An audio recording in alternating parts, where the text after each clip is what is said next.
All right, so welcome to another awesome episode of Inside the Vault with Ash Cash.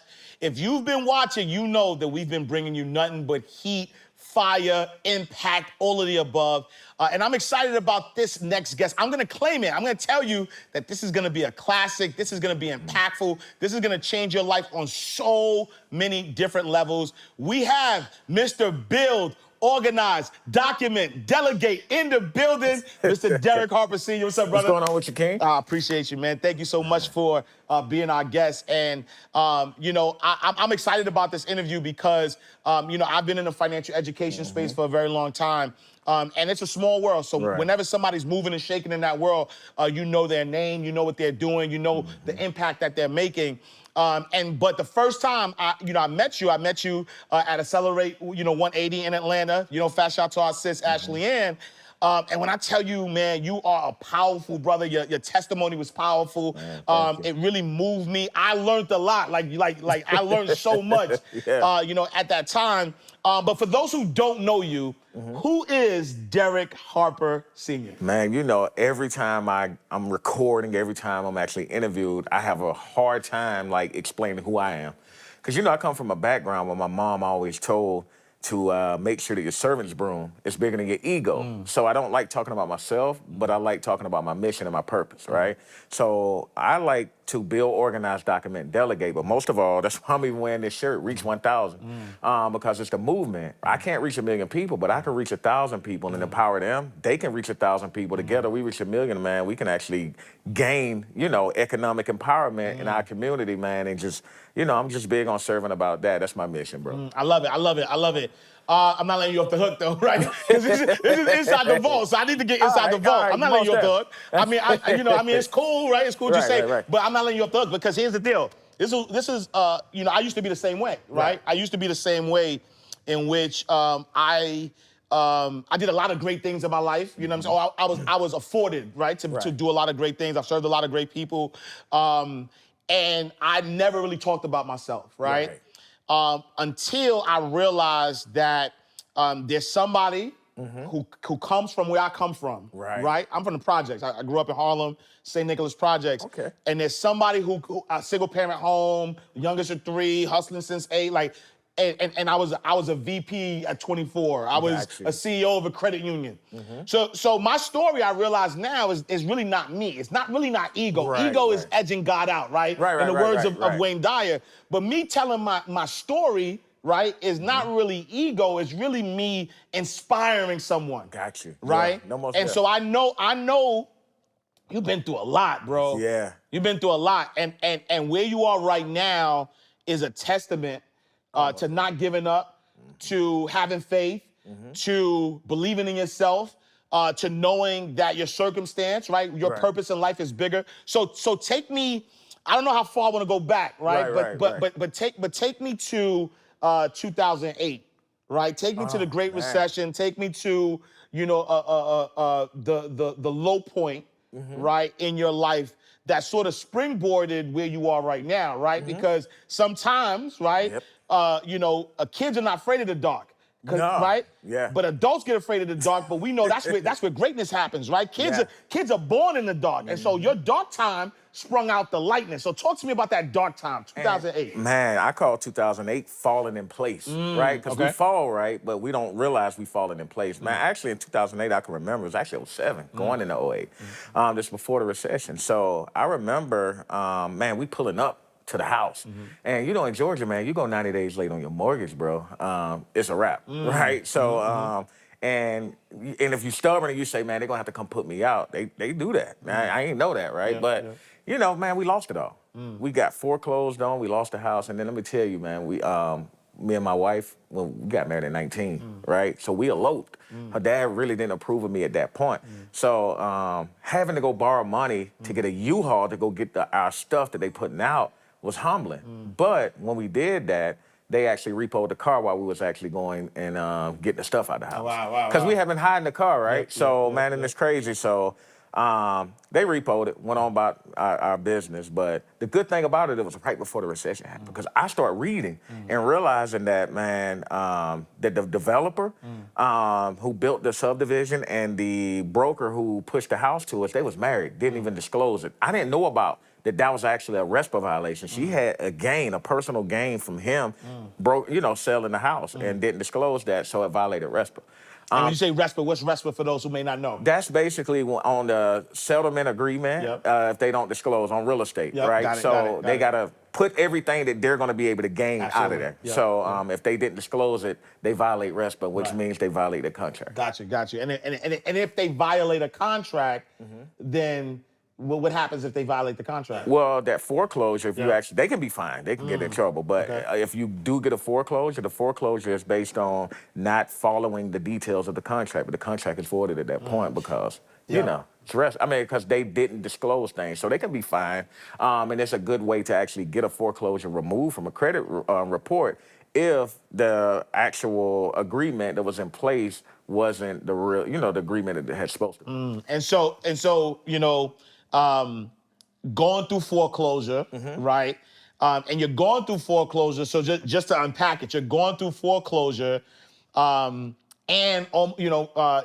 car is about to get repossessed, and then while you're getting kicked out of your house in the car, trying to move your stuff out of the house, the repo man comes, grabs the car. And then what? Because you can't hide the car then, because you gotta keep it out front. So man, we chased it down. We chased the repo man down. I just wanted my daughter's little kid seat out the car, and they was like, "Well, to get stuff out the car, you got to give me the keys." So handing them keys over, it was like rock bottom. But it lights a fire because a lot of us don't really take action, man, until God takes something from us. So we blame the devil, but man. I just looked at it, man. I had to go through that. For sure. But when I went through it, it made me go and overdrive to read. I didn't know about RESPA and all of that. Man, and I just started firing off these disputes. It got removed. And those were the only two things that I weren't paying, right? The other stuff was like light bills and all that. They weren't reporting on the credit file and none of that. So I was able to get it removed, man. Score skyrocketed. And then we found... we found something called relay rides at that point. It's called Turo now. And, we got a little ignorant again because now I got to go get the Jag. She got to get the BMW because now we got our credit back there. Okay. So, man, we found relay rides, man, and started making crazy money on there with the two cars. And then now it's time to go get a house. And the money from the cars was paying for the house. And then, so that's when we realized, man, maybe I just started blasting out about it on MySpace, on Facebook. I know, I'm aging it a little bit. Wasn't nobody really on Facebook like that, right? So I just started talking about it, and everybody was like, man, I got foreclosures, I got repos. I didn't know that. Because they don't know that the car dealership, if you go there and actually get it financed, they just a broker. The finance department, finance manager, the broker. So on that written agreement, if you go to GM, and then they finance it for GM, that broker can only represent GM. So now that's a written agreement. That's a written contract, two-way commitment or two-way contract. But when they sell that, it becomes a promissory because you not on the signature, the representative from Santander isn't on the signature with you because they brokered the deal at that point and sold it, sold that contract to Santander, which made it a promissory note. But when they repoed it, they put it on there as a repossession. And it can't be, a prommissary can't be a repossession. It can be a charge-off. So now, being that, that's a bar. It can be a charge-off because they had to have had possession of the car to repossess the car, and they never had possession. Only GM would have had, Nissan in that case would have had possession of the car to repossess the car, and that's how I was able to get it removed from my credit report. All right, so don't miss that, y'all. So, and the reason why I wanted to go back there, right? Because for me. My journey started as working as a banker, almost got foreclosed on, because I jumped out, became an entrepreneur. And then during that time, almost got repoed and things of that nature. But I know that there's somebody listening right now that may be going through a foreclosure, who may be going through repossession, who may be going through some things, and they're stressing themselves out because of their credit. And if you didn't catch what Derek just said, is that, you know, you have to understand the law, how credit works, right? And so in his particular case, you know, he was able to get the repossession off because, right, he never signed the contract with the people who were reporting to his credit, right? He never signed a contract with them, right? And so now they're reporting a repossession and it's not true. And so the law says, right, so the onus is on the people who put the stuff on your credit report, right? And so the law says that if you know, if you don't have a contract with them, or if there's any errors on your report, that they has to come off, and that's how you got it off, right? Then he gave us another bar. So if y'all watched our Matty J episode where Matty J was talking about, you know, how he built a business using, you know, car sharing and ride sharing, he gave us another bar. And so so now you have a situation, right, where foreclosure, repossession, because of that, you start, you know, doing your due diligence and reading and learning. And then how did that, right? How did that down period of losing it all, gaining it back, but then service, because you talked about service earlier. How did service create this conglomerate, right, of credit repair? Well, because you realize at that point, man, if I ain't know this, how many more people did? So I started using credit to build wealth, and I started realizing that, man, I was always a builder, but I was always a servant. So I had to, once people started hitting me up and say, man, I needed help, man, I got too many clients. And so I was like, man, I got to start systematizing this stuff and putting it in place. So we built out this company called Point Boosters. And before you know it, man, it just started making money. And then I had to start hiring people and things like that. So I took my situation and then instead of like letting it beat me up, I used it, created a solution, told people about the solution, packaged it up, and then offered the solution to people to be able to serve them so that they can start building wealth as well. And then I realized the more that I start giving people, man, the more things start happening for me, right? And so I'm like, man, so at that point I wasn't chasing the money, but the money was coming so fast and it was coming so quick. Then I realized, man, I'm in trouble. I got to go ahead and start putting a system together, putting teams together. And then I went and hired a bunch of people because, man, coming from where we from, like you say, you from Harlem, when you get on and when you feel like, man, you know, like you done struggled so much and you get on, now I got to show the world that it's popping. But I did it too early, though. I hired like 27 people. My payroll was $34,000 a week, but my deposits was $32,000. Wow. So I had to start replacing people, man, with systems. And that's where that whole body concept, the build, the organize, document, delegate. And I did that, man. Within 30 days later, man, I started having the $40,000 months, the $80,000 months, the $100,000 months, $300,000 months. And, you know, with 10% of the personnel that I had, because I realized that if you put the right system together, you know, you could do anything, man, and that's where the wealth start coming from. Man, and so, and I want y'all to understand how important that is, especially for, you know, whether you have a 9-to-5, whether you're an entrepreneur. You know, I believe that everybody should have multiple streams of income. And, you know, one of the biggest things is that people are always trying to do everything, right? They want to be everything. And so, you know, and that was one of the impactful things when I heard you speak was like, yo, build, organize it, document it, then delegate it. And there was a concept, though, you talked about that I want you to share with my audience around how people start businesses, right? Bro, yeah. A lot of times, and this is for everybody right now, after you hear this, I need you to change your bio, right? Change what your bio says, right?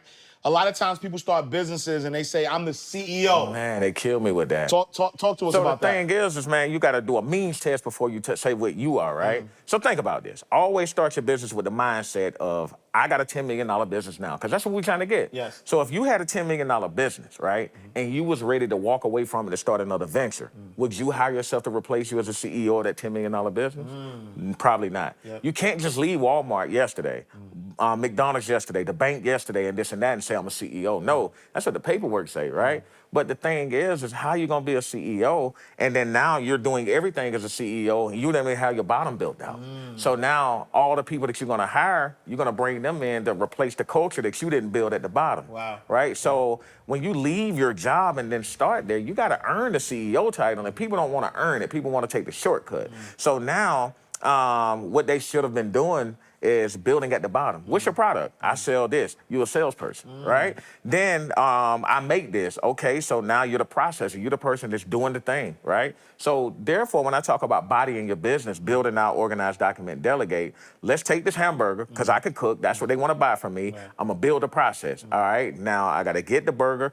What do I freeze it at? The freezing temperature has to be here. So I'm going to build it out. So I got to get it from here to across the counter, right? So now that we know how to do it, it's built out. But then if you bring somebody else in at that point and try to hire them, they don't know the temperature that needs to be froze at. They don't know how to flip. They don't know how to put it over the counter. So you got to organize it. You got to say, all right, now I know how to make the money. Now I know how to get it from A to Z. I got to organize this because things all over the place. So now when it comes in, let me organize it step by step by step. But see, a lot of people, they'll build, then they'll organize, then they'll delegate. And then they'll be like, the person I hired don't know the job. Why? Because it's not documented. Right. Those are the people with the employees that be like, hey, boss, I need help with this. Hey, boss, hey, I'm stuck, because it's not documented.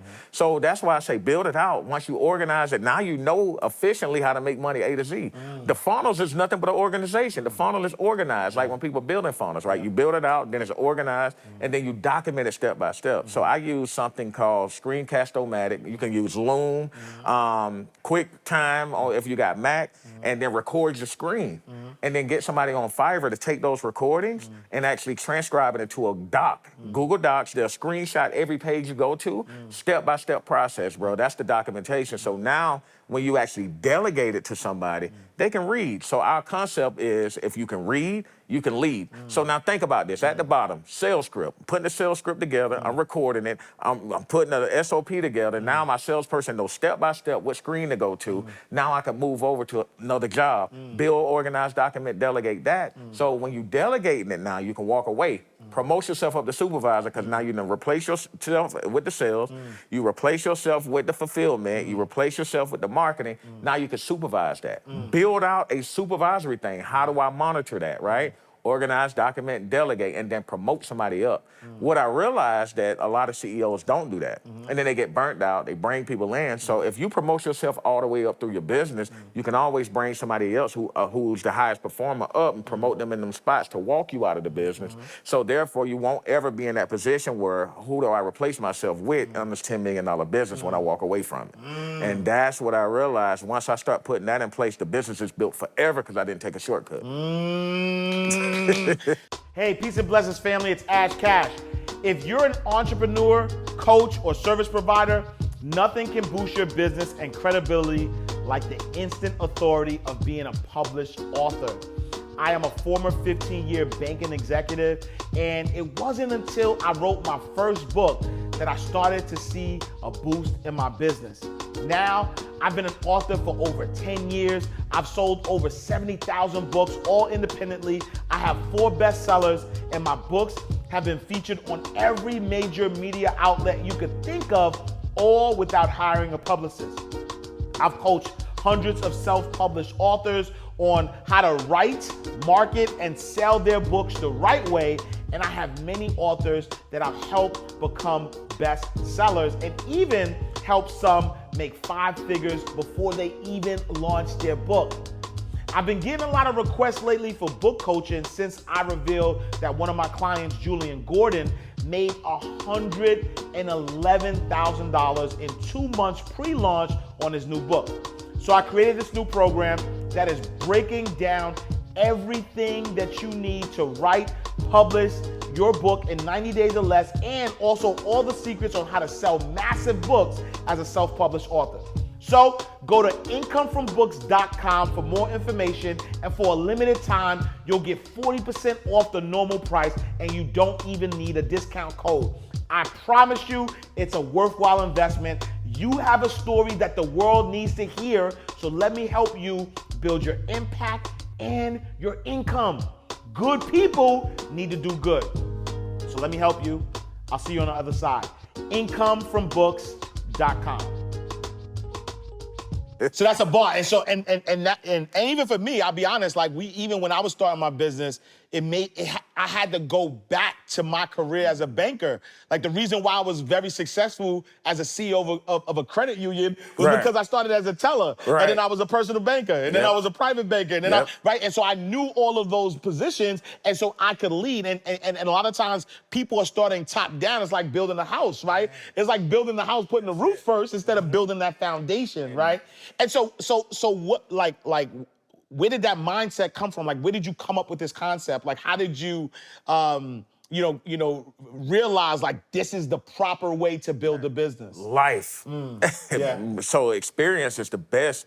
Life is the best experience, and failing too. Because like I was telling you, my payroll was 34,000. Deposits was 32. So I start looking around and realize, like, man, that person ain't coming in doing what they supposed to do. They ain't doing what they supposed to do. So I'm gonna tell you, man, I got a Gold's Gym membership. And I spent 30 days in my office and didn't go home. I watched at Gold's Gym. I ain't work out. I got the membership because it was closed. And so I made a commitment to my wife and I said, hey, look, I need 30 days to be able to automate this whole business, right? And so what I was doing is I was learning everybody's position, and then I had to go back and I realized, like, man, we overpaying this person. We could put systems in place to do this. We can automate this whole process. So I literally went back and built, organized, documented, delegated the whole company within 30 days. I wasn't going home because I knew if I went home, my kids was gonna want me there, and then I'm gonna be soft and I'm gonna be like, man, I miss my kids, right? So I had to go hardcore. My wife cooked, she bought it and dropped it off, lied like she was going grocery shopping, so the kids won't pop out. But man, after 30 days, I came back in and I was able to I had 27 employees. I was able to get it down to 5 people, right? So, because like, I was the credit guy. So think about this. Being the credit guy, I'm going and I'm doing live videos. I'm showing people about how life's supposed to look at the credit guy. I had $350,000 of available credit when I first started talking about it. Imagine this. Payroll 34, deposits 32. I'm spending $2,000 every single week off of my credit cards, off of my savings, off of everything to run the business. So now I'm the guy just charging off cards. I'm getting repos. People can look up public record and see that I hid my repo. They had to do what's called like a notice of replevin, bro, to make me get rid of the vehicle so that they can come pick it up. And I'm the credit guy. So for one, I had to save face and show people that what I was talking about was real. Credit is a way, right? But just looking and knowing I didn't want to go through what happened in 07 again, I had to make that commitment. And that's why I was like, man, most business owners, if I can save them and have them doing it this way on the front end, they can prevent that from happening on the back end. It's inevitable, man, once you come in as a CEO, unless you're like selling real estate and you really don't need people under you, it's not gonna ever be a business for you though. So and that's, going through that life, going through humility, going through almost losing it all again. Those are always the wake up calls, man. It's gonna make us like, hey, if you wanna go through it again, you made your wife a promise that you wouldn't do it again. Now you're gonna lie to her, and I don't wanna be a lie to my wife. Bro. Man, I love that. And I think that's important because I think there's so many people who are out here, wanting to build businesses, and they just do it because they're this desperation or they want to get out of a situation or whatever the case may be. But you're saying, build it the right way. Take your time and build it. And one of the things, you mentioned that I really love is when you start your business, don't start a small business, right? Start it with, listen, this is $10 million. This is a $10 million business. I'm building a $10 million business. Let me start there. And if I'm building a $10 million business, what's the foundation? What does that look like? So I love that. And so, how big did you build, using, the body system, right? How big did you build your credit business to? So I had 4 employees handling 4,300 clients active. So we were doing like literally 3.8 million a year, almost automated. Wow. And so 4 employees doing $3.8 million every year. Because all of the emails was automated at that point. Like I said, I built it out, organized, documented. So I used to delegate the phone calls to, hey, the pre-screen and this and that. Man, I started putting webinars together, automated, converting people into programs via webinars, had the portal. And then what I started doing, instead of bringing the Americans back in, I only had American people who can lead. Because nobody want to work a low-level 9 to 5. So I realized that the underperformance came from the low-level employees. So that's when I started building the international businesses. That's when we went to the Philippines, man, and built our own outfit in the Philippines instead of going through like Upwork and all that. We actually built one on ground and just start replacing, because I realized if you want $15 an hour, I can get 3 people at $5 an hour, right? That's good on their economy still. One person never gonna outwork 3 people, especially if it's back in, like answering questions in the portal and all that. And then now my managers, because I didn't walk my way out of it, the managers at every division can do that, right? Now I got a processing manager, marketing manager, customer service manager. So I turned it over to management, and then I was just there as a guide to the managers, man. I became a coach, because everybody want to become a coach, but they don't grow their business because they ain't coaching their employees. If you coach your employees, the managers, then you ain't got to go to coaching to get extra money. Right. Oh, I love that. I love that. And so now, right, 4 employees, right? They're managing an international staff. You're making $3.8 million per year, and now you're coaching. Yeah. Wow. So because I had free time. Absolutely. I literally had so much free time that I was like, man, I was doing stupid stuff with the free time. Because, you know, it's kind of like when you get out of, like, Rod Wave, like that bar he had. It's hard to tell her how to shine when all he knows is hard times. So, like, I'm eating again. So I was like, man, I got money, we doing stuff. So then I was like, man, let me coach other businesses, because I was doing conferences, but I realized a lot of people weren't implementing the stuff. So I'm like, man, let me help them through it. And then all I started coaching on was automation and then bodying their business. I love it. I love it. And then so, what happens next? What's the next business, right? So now you credit repair. Do you still have the credit repair business? Yeah. So.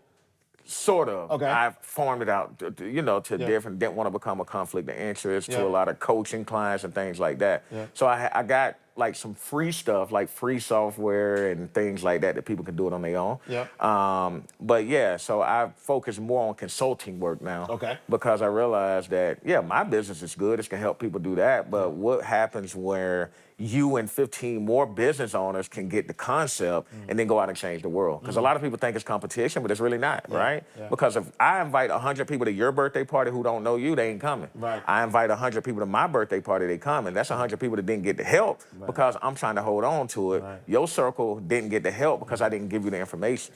And so I realized that having the servant's heart, I could touch more people by educating people who really want to do the work. I love that. I love that. And so where does that sense of service comes from? Like like that sense of, you know, I know you mentioned your mom earlier, but like that sense of being of service. Because I don't know.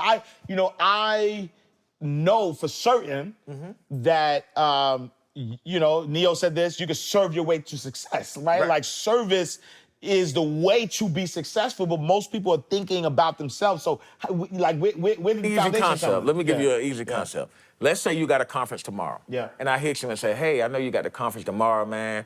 Don't worry about hiring no cleaner, man. I'm gonna come and clean up after and all that. You know, I'll sit in the back, ain't gonna bother nobody, but just let me know when it's over. I'll pop in. Just let me know when it's over. You know, I'll clean up. You're gonna say yeah to that, right? Now I got a free ticket into your event. I'm a fly on the wall. I'm learning because I'm serving, right? So I hit you with a service base. But if your ticket's $1,000 and I hit you up and say, hey, bro, can I get it for $300? Now I'm asking you for something. So it's like, no, bro, I ain't giving no discount. So you can get your way into the room by serving to learn, being humble enough, right? So therefore, another concept is, hey, Ash Cash, give me your biggest problem that you got right now. And when you say, hey, well, I'm dealing with this, this, and this is the solution to it, blah, blah, blah. Now, I can sell you something because I'm directly focusing on your problem. I'm providing a service to your problem, a solution.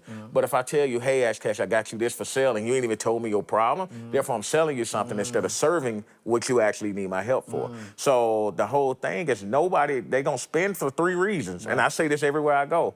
Either results or revenue, entertainment, or convenience. We buy life insurance and all of that because it's about the money. I want to be able to save money. I have money when I'm buried.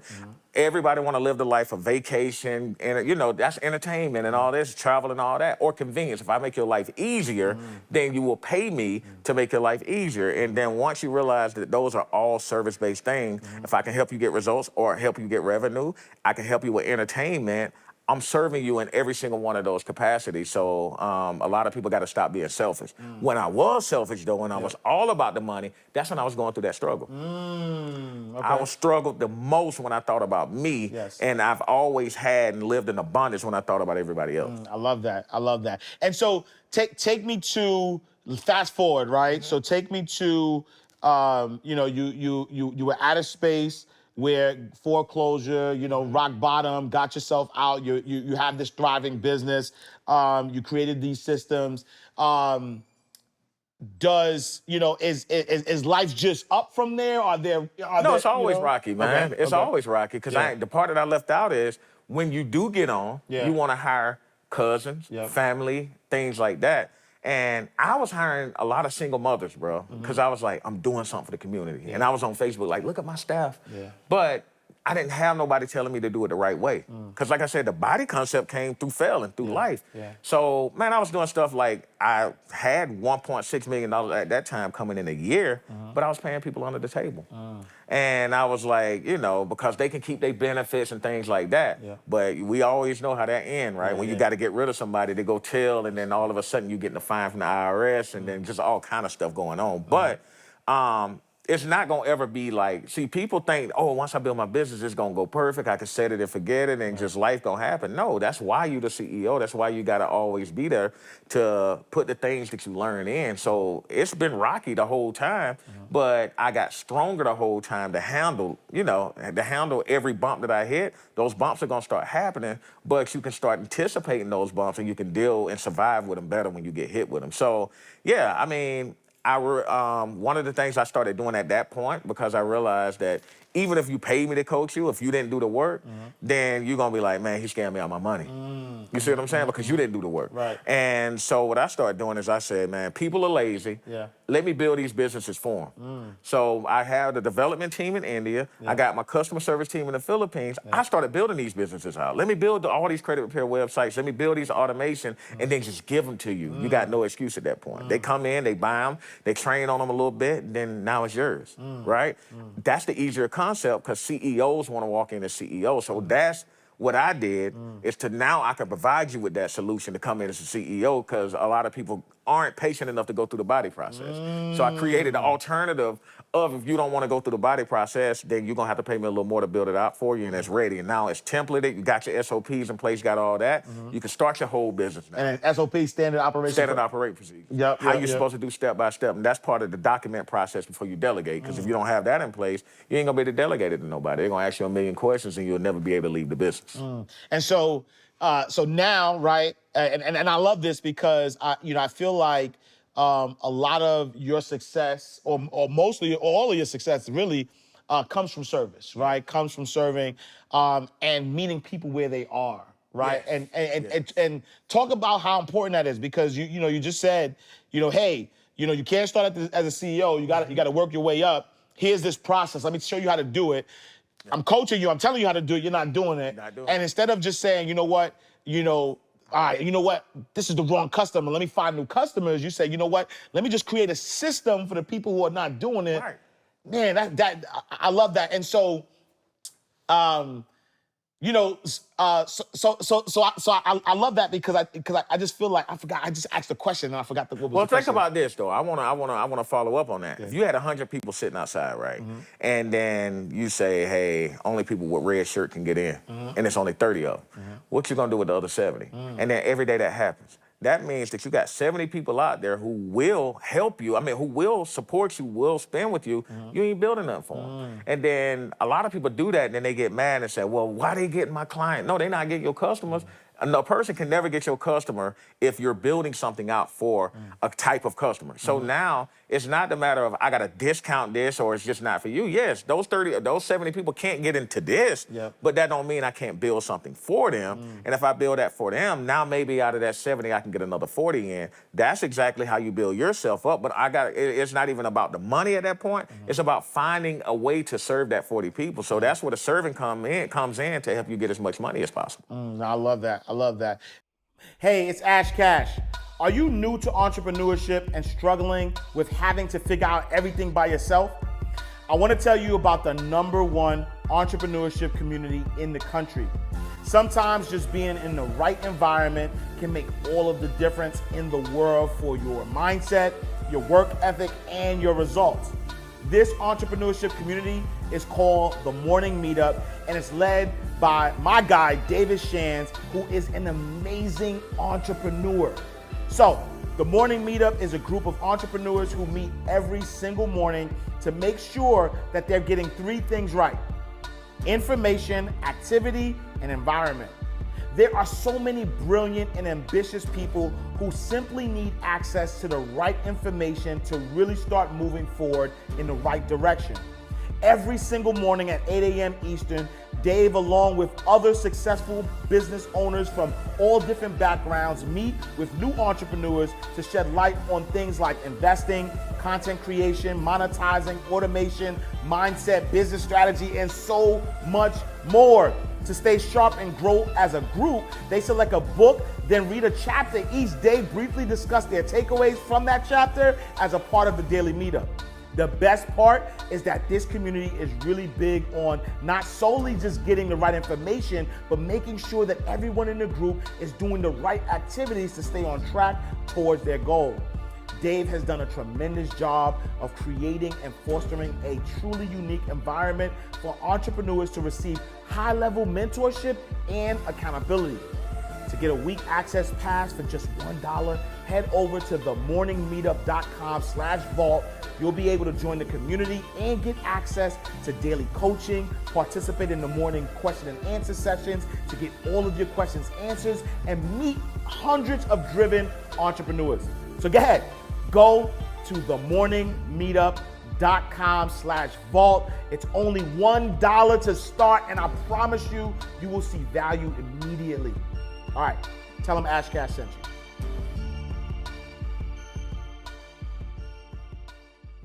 And so now we're at a space, COVID-19's hit. There's some people who, are losing jobs, trying to figure out how to make ends meet.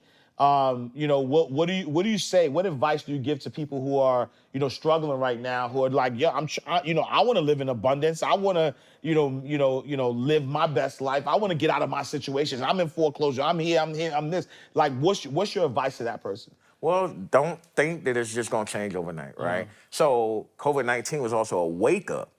And so I think it was a good thing in a sense because a lot of people, most people actually got more money than they ever had, man. Most people getting $1,000 a week on unemployment and then blew it. And then now they're like, oh man, life sucks again. So it lets them know, man, if I had that opportunity again. It's just like being with a woman, man. If you do her wrong and then you realize she's a good woman and then she leave for real, you're like, oh man, I'll do anything to get her back and I'm gonna do right. So the same thing happens with life. People done blew through that money, right? And they got the stimulus, they done blew through it. And then now if they get another opportunity, it'll probably be different because they saw how it's supposed to look to have that success. So what I would tell them is, man, keep pushing. Because the thing is the storm don't always, last. And it's just like if you're running on a track. If I have like a 1 mile course, I'm running around the track 4 times. And you got your headphones on, got your hoodie on, and you're running, and you don't stumble. Everything is good. When you gonna start paying attention? If you're on that 3rd lap and you stumble over something, or you gonna keep running, you're gonna get up and look at what you stumbled over. Right. See, a lot of people, this they stumbling block. And now it's that wake up, it's that something to pay attention that when that's put in your place, you gonna pay attention, you gonna be grateful for it. So I think that the whole pandemic is setting these wave of entrepreneurs up to be greater than ever. They just gotta stick with it. And the thing is a lot of people gonna quit. They're not gonna make it. It's just a numbers game. Some people gotta have that drive to say, no matter what's thrown my way, and this is not trying to be like a motivational speaker, and it's just real, right? So if they have that grit to say, I don't care what the hell happened, I'm gonna keep pushing. Because what's the worst that can happen? You fail? You're gonna fail anyway if you don't try, right? So I might as well fail trying than fail not trying, right? So, and that's where they gotta have that mindset of, no matter what happens, I'm gonna keep pushing through this because the momentum is gonna pick up eventually, and you just gotta stay with the course. Because all the competitors, if 1,000 people start together and only 10 people keep pushing, that's the 10 successful people right there. So I would tell them that if you stop, you fail immediately. Just keep going, man. That's it. Yeah. And so why didn't you give up, right? Why, like being at rock bottom, You could have easily just said, you know what, this ain't for me. Man, rock bottom teaches you so much. Yeah. Man, how many people go to prison and get out and then they're a smarter criminal than when they went in? They're like, bro, I know not how to get caught. Exactly. But so the thing is when you start failing, you know not how to fail now, right? So you start thinking like, man, if I get it again. So those are the things. I realized I wasn't relationship building. I'm really an introvert. I just like to build, but I realized I needed to build relationships though. So then because I'm like, man, who gonna help me when I'm down and out on my behind myself? Then I had people that I can start calling on. Like, man, I got Brandon Dixon, bro. Like, if it wasn't for him, I probably wouldn't be where I am right now because I went through another situation and almost lost it all. He literally had to max out his cards while my money was frozen. Because I had some haters that actually reported my business to the Attorney General. Because I used to make Facebook Live videos telling people to add your kids as an authorized user to the card. They filed complaints with Child Protective Services saying I was trying to steal my kid's identity. It was all kind of stuff. Haters in the industry, right? And so I had investigations where I had a cease and desist on my funds, bro, and Brandon floated me, bro. Wow, fast out to the shooter. Yeah, and I'm talking about the GOAT. We had Credit Fest going, we had all this, but I realized those type of relationships, we immediately bounced back and did $13 million last year. Wow.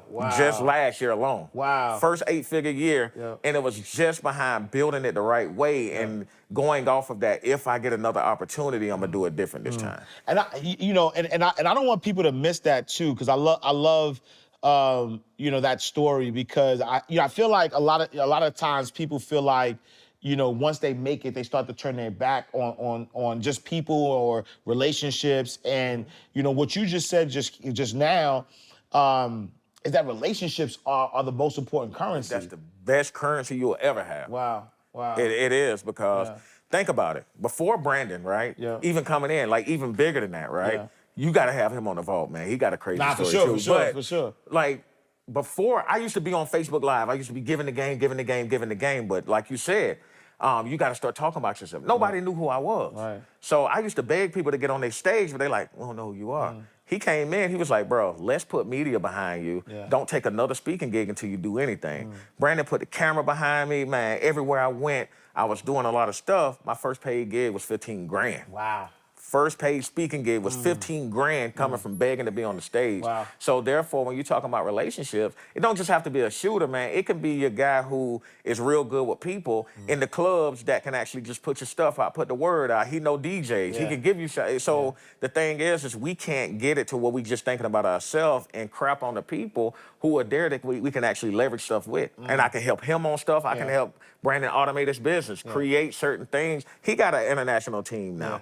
And I got saved from losing it all by having that relationship there. Wow, no, I love that. And so all the things that you've been through, all the ups, the downs, right? $13 million a year. If you could take all that information and tell your 18-year-old self something, what advice would you give your 18-year-old self? Be patient. Everything is not going to happen overnight. So the mindset, anybody can be a millionaire if they change their mindset. Let me tell you what people do. So, I like to do analogies, right? Yes, please. So this is $1 million. Yes. This is $10 million. Yes. Or purpose. If I'm trying to punch that $1 million, I'm just gonna punch that $1 million. But what if I'm trying to punch that 10 million? So that means that my punch is gonna be harder because I'm aiming for the 10. So I'm gonna knock that $1 million down a whole lot faster because that ain't what I'm really looking for. That ain't the main goal. So that's gonna come. But most people ain't looking for money. Nobody has a purpose to get money. For instance, what's your goal? I'm trying to get 3 mil. For what? So my means test is if you can put a for what behind it, that's not your goal. So that means I want $1 million for what? To buy a car. Okay, you don't want $1 million, you want the car. What you want to use the car? For influence. Okay, you don't need the car, you want influence. You want to have influence for what? I want to get kids education. So you don't need none of that stuff. Just go and get the kids the education. Yes. You see what I'm saying? Yeah. Why you want to get the kids the education? So they can come up and be productive. Why? To get the community together. So scrape all that. You get the community together. Right. So if you can put a for what behind it, that's your means test. Get all of the other stuff. That's money. That's a distraction. Wow. So we get distracted by all the stuff, and therefore a lot of people are putting that stuff in the way and they never get to where they're supposed to be. So you got to be able to never be able to put a for what behind it. If you can put a for what behind it, that's not your final destination where you're trying to go. So you need to adjust your purpose and adjust your mindset. So many people out here chasing millions of dollars. And they probably got a nonprofit passion. You got something, I want to put this in the community. Why you got a for-profit business? Put that in the community, create the nonprofit, get grants, go out and serve, right? So that's what the distraction at. Money and all of that they chasing is the distraction to where they trying to really get, when they already got access to it and don't even know it. So now they never walking in their purpose because they way over here looking over there. And that's what's happening with 99% of the entrepreneurs. And right, to bring it back to service, right, is that as you start walking in your purpose and serving, the money start chasing you. Right. Oh, man, listen. I saw you with the dopest bar I ever seen in my life. When you chasing money, it's going to run as fast as you can, right? But money is jealous. People don't realize money is jealous. When you running from it and you like, bro, I don't need you, it's going to be like, why you don't need me? Everybody want to be in a relationship with somebody they can't have. Money want to be in a relationship with you, but you chasing it. So if now somebody's chasing you, oh, you cute, you this and that, you like, oh, I got them in the bag. You know what I'm saying? I got that. They're gonna be there when I need them. Money the same way is jealous. So if I'm walking in purpose, money gonna be asking why you don't need it. So people gonna be asking why you don't need their money, and they're gonna start giving it to you because what you're doing is actually gonna solve their problem. Wow. No, I love that. I love that. Listen, if y'all not catching these bars, these is like big, super duper bars. This is stuff that you're going to have to rewind and catch what he's saying. And so for the side hustler, right? Because we always, everybody makes entrepreneurship look sexy. Right. And everybody has, not everybody, but there's this sort of like shame on, 9-to-5ers. But we know that a 9-to-5 could be your first investor, could help, help support, your dreams. And so for that person who has a 9-to-5, who is, looking to, start their side hustle, what advice would you give to the side hustle? Start early. So the thing is, man, we waking up, right? Because you got the 9-to-5. Yeah. But why you waking up at 8? If you got a 9-to-5, you waking up at 8. But then when you wake up at 8, everybody know in study, science, and all that shows that the first 4 hours of your day is the strongest brain cells. You gonna go get that to your 9-to-5, or you gonna wake up at 4 o'clock and work on your business and give your business the freshest of 4 hours of your brain cells, and then leave them with the residue, right? So I would tell the side hustler, man, when you wake up, you got to wake up and start on your business, because the first thing that you think of is gonna take your whole day. So start that. I'm not one of them to go get your day started early to do this. I'm talking about the first 4 hours in your business, no matter where your shift at, has to go to you. And if you put that there, therefore all of those thoughts and those ideas is gonna be fresh, you're gonna start seeing things happen. And then now if you got your plan built out for the day, you can start making money on your 9-to-5, on your lunch break, on the 15-minute breaks and this and that. But you gotta be able to go ahead and start on yourself first, use those brain cells on yourself. And then, because that's the exercise I do with a lot of my coaching clients, bro. And most of them leave their business within months, the ones with the right mindset. The ones without the right mindset, they like, man, I ain't never leaving my 9-to-5 because they want to get up at 7:30 and knowing they got to be at work at 9. Because now you're in a race to get to that 9-to-5 to give them all your brain cells. I'm okay with you giving them your time, but don't give them all of your positive energy, all your brain cells, all of the, they're determining your thoughts for the day instead of you determining your thoughts for the day. Wow. And so would you say that mindset is sort of like the most important thing? Mindset is everything, man, because if you don't think the right way, you're just going to be hustling backwards. Like I said, you're chasing the wrong thing. Most people can't answer the question of why do you want to leave your 9-to-5? Like, why do you want to leave? For more money. They paying you. Why do you want to get money? Like I said, if you could put a for what behind it, and then they don't have that, and they want to leave their 9-to-5, they don't know their purpose yet. So what I would tell the person that's on their 9-to-5, figure out, get to a point where you can't put a for what behind it, right? Because nobody's chasing money. If I can give you the life you want, put your kids in the school that they want to be in, you never have to pay for an invoice, drive the car that you want, but your bank account gonna always be zero. You're gonna take that life, right? Absolutely. Money is not a problem then. So people are using that, I need to get more money for a better life. What's a better life? They don't even know what that is. They're looking at the other people out here in their Lambos, their Rolls Royces, and thinking that's a better life when we just using those for influence. I mean, that's just being real, right? I'm using that for my deductions, for the write-offs, for the influence and things like that. I'm not using it because I wanted to save money and buy a freaking Rolls Royce, right? I'm using it because the people, if nobody is going to pay attention to me, and I know I might have a solution for them, so if they see that Rolls Royce, they just might listen. Absolutely. Right? But they're thinking that I want to buy that to go to the club and stunt. No, don't do that.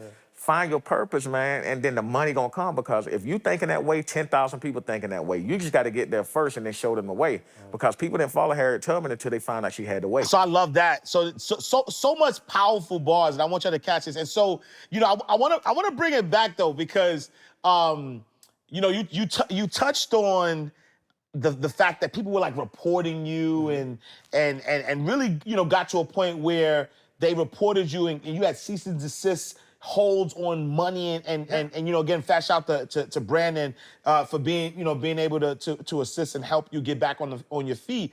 But talk about that, right? Because, you know, there's a saying, more money, more problems, right? Yeah.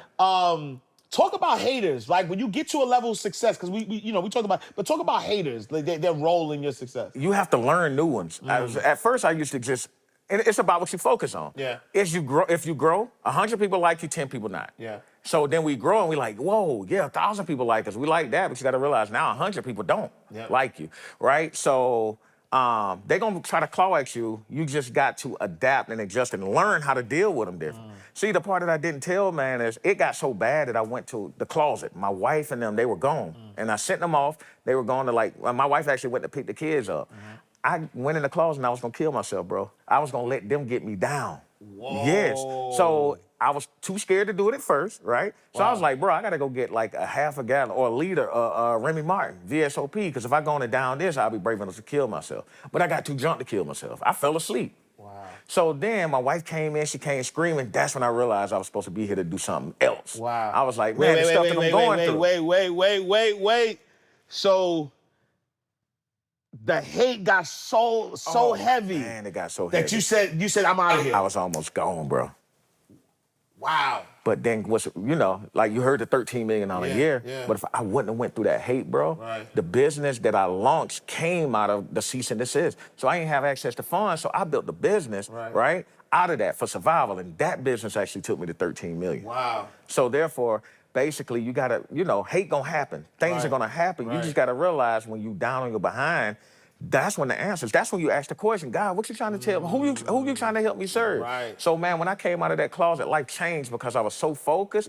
And I said that, man, you trying to tell me something, and I'm supposed to be helping people with something. And then, boom, things just start happening like crazy. Like money started coming out of everywhere because I had the money problems, but I wasn't focused on money no more. Right. So when the cease and desist happened, that's when I was focusing on money. So the money was froze. It was taken from me, right? But then it built me a relationship with the brands, the Kens, the people who I knew that if I would have always had money, I would have never knew how deep that relationship was. And then the stuff that we building now is crazy. So the hate is gonna happen. Yes. Nothing better than letting my haters, I didn't even block them from Facebook, bro. Now they get to watch me buy my Rolls Royce, buy my wife the Bentley, buy the Lambos, buy all of this and travel and do what I want to.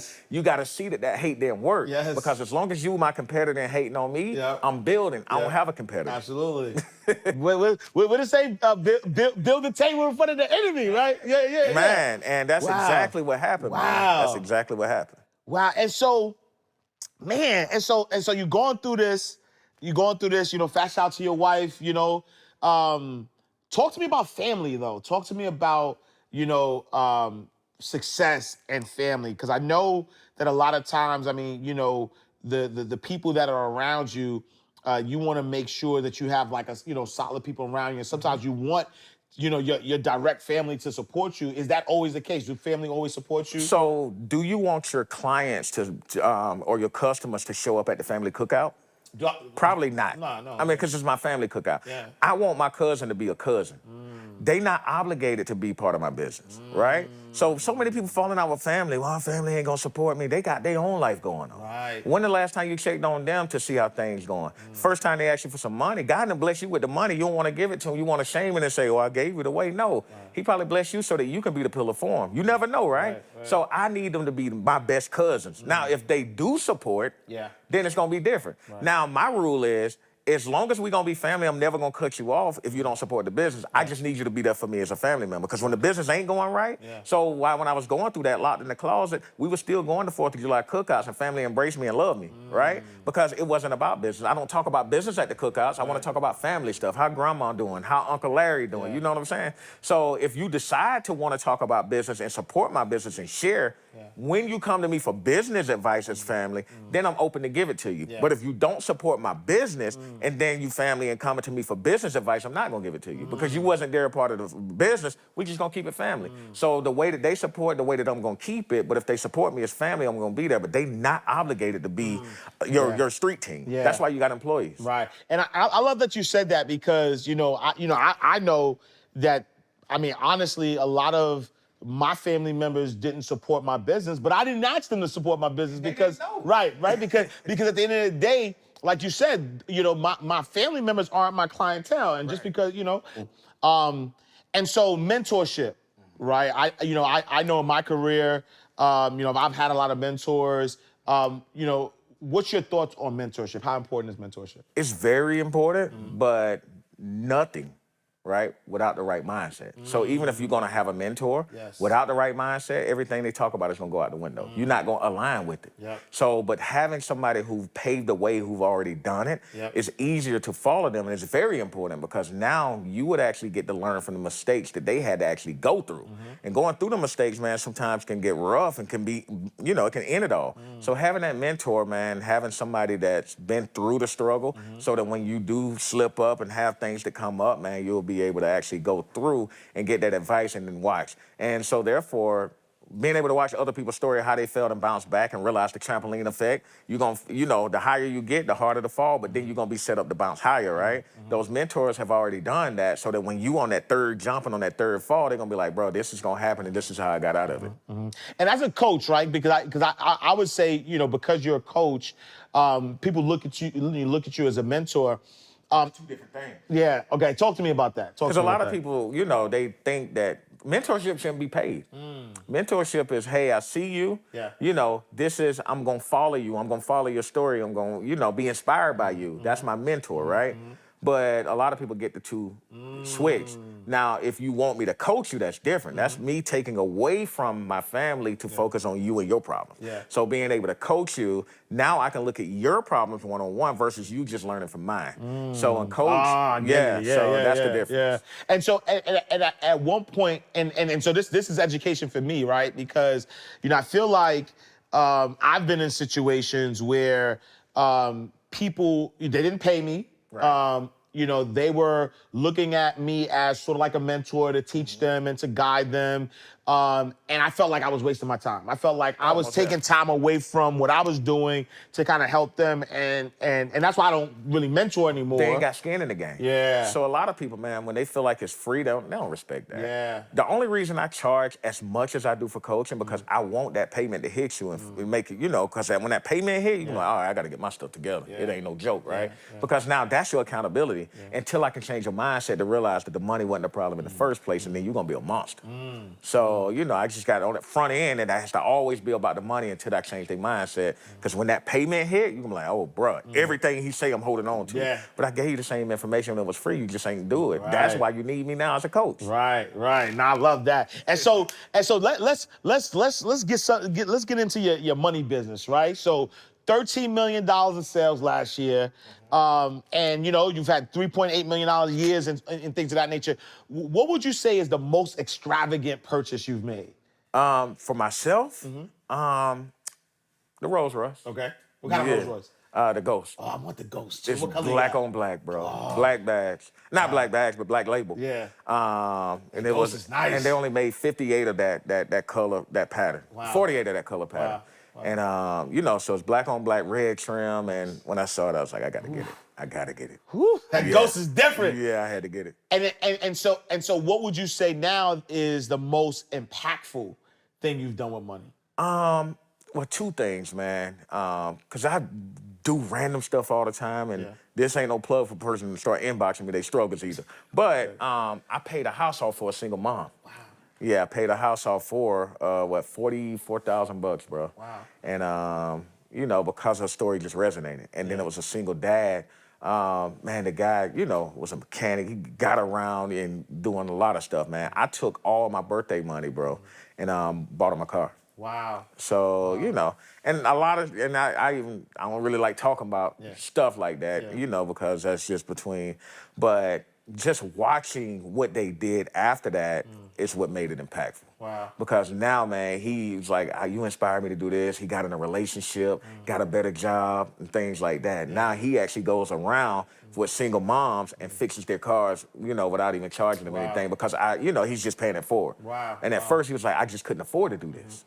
So I would say it became impactful, not because it was just a car that he got. It was kind of like a Reach 1000 moment where I poured into him and he was able to go and pour into 10 people. So that seed magnified times 10 at that point. Wow, I love it. I love it. I love it. And what would you say is the best financial advice that you've ever gotten? Stop buying stuff. Like, the thing is, if I wanted to go and spend $300 on a Rolls Royce, right? I'm gonna go ahead and if I got a $25,000 credit card, what's 25,000 times 12? That's 300,000, right? So why not take my $25,000 credit card, create a $997 product, right? Now I can throw $25,000 a month in marketing, right?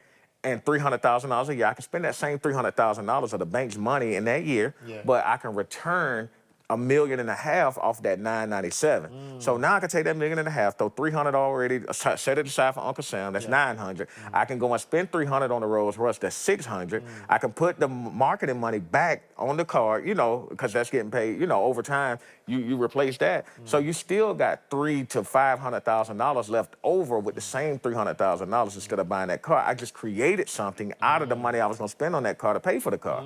So the thing is don't go buy the Jordans, buy the website. Right. So if I'm gonna spend $300 on the Jordans, I can go ahead and get my website built to provide a service to make me $2,000 to buy the Jordans and still have money left over. So I love that. So you're saying best financial advice you received was not spend money on things, build liability. something, right? So build an asset to pay for. Oh, look, asset over liabilities, right?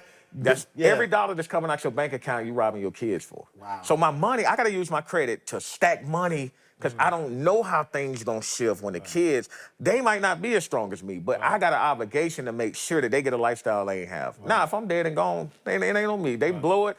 Hopefully I raised them good enough to keep it going generation. We know how that goes. But I'm gonna do my part. And my whole mission, like, if you can't put a why behind that, the only thing I can't put a for what behind is my kids, they kids should never have to work outside of the family if they don't want to. And that's what I'm building. So they never have to work outside the family for anybody else but the family. I love it. And dispel a money myth for me. There's a lot of money myths out there. Money don't grow on trees. You got to work hard for money. But dispel It takes money to make money. No, it takes purpose to make money. Ooh, say that again. Yeah, they say it takes money to make money. No, it takes purpose to make money. Yeah. Because the thing is first of all, you got to make money for it to take money to make money. You see what I'm saying? Right. So the thing is if I'm in my purpose and I'm serving you, and if I can give you 100% of the game. Everybody want to talk about 80-20. I'm going to give 100 because I know 90% of them don't know the process. If you're a brain surgeon, you went live every day giving the process of brain surgery,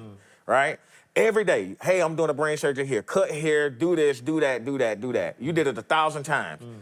Somebody who need brain surgery, bro, from their family member, they ain't doing it themselves, even though you gave them the game, which means, but you position yourself, you served in your purpose to show them, but you also position yourself as the person they can trust because you serve it, and you identified yourself as the expert. So if you serve first, people shouldn't have to pay for everything. That all you're doing there is identifying that you're serving, and then some people are gonna be like, you know what? They walking in their purpose, they serving. I done learned so much from them. Now I trust them with my problem.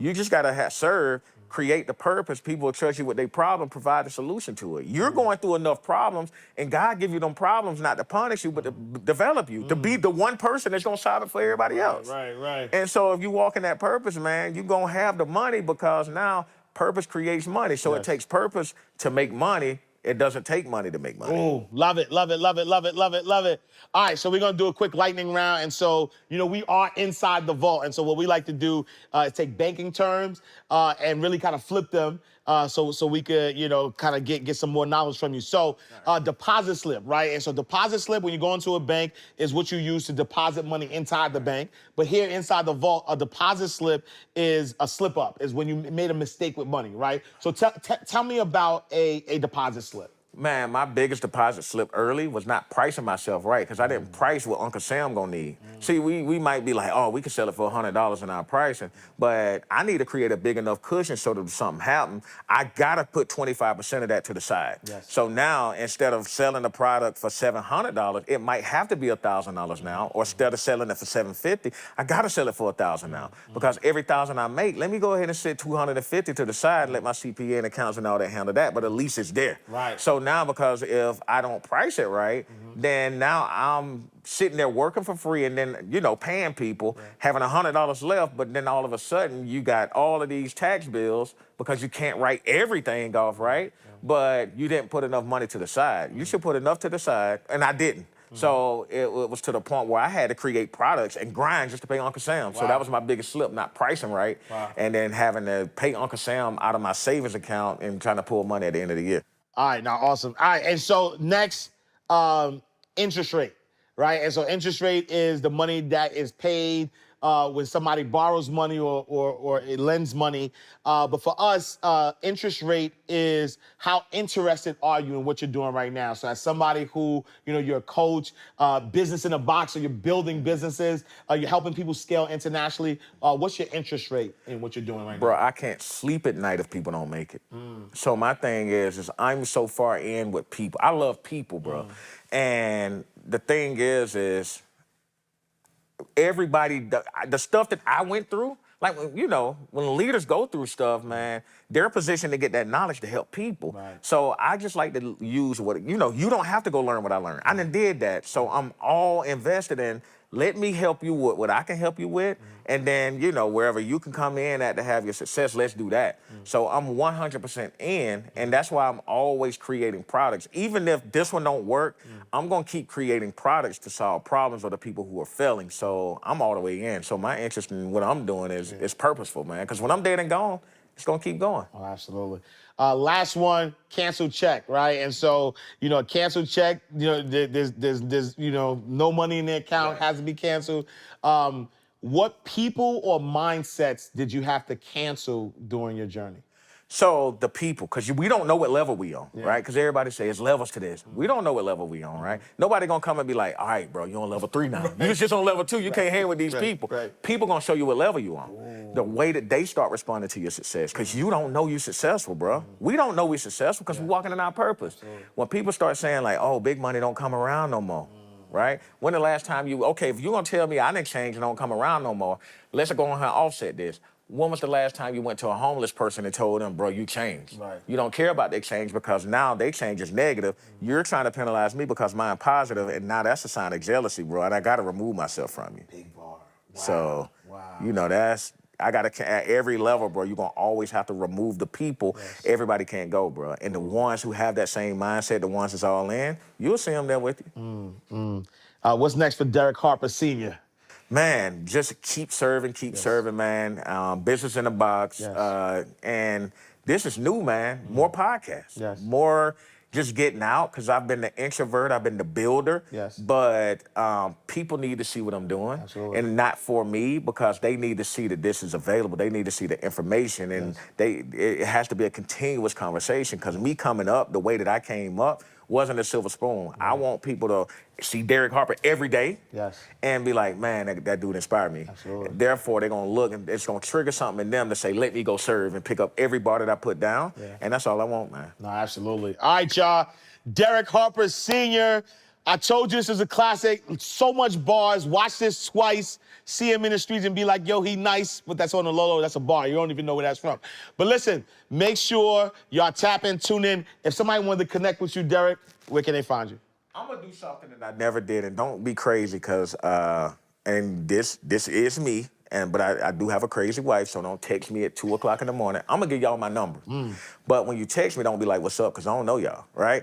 Tell me your name, tell me what you're struggling with. We're gonna help you. 678-961-0086. Shoot your boy a text. 678-961-0086. Instagram, Derek Harper Sr., DerrickHarper Sr., SR, right? And Derek A. Harper Sr. on Facebook. Like my Facebook like page, and then my personal Facebook page. And but make sure you text me your name, your problem, and how I can serve. All right, y'all, another classic episode Inside the Vault with Ash Cash. We're closing the vault. Make sure you tap in, you tune in. I'm going to see you next time on Inside the Vault. Same time, same place. In God's will, peace. Let's get it.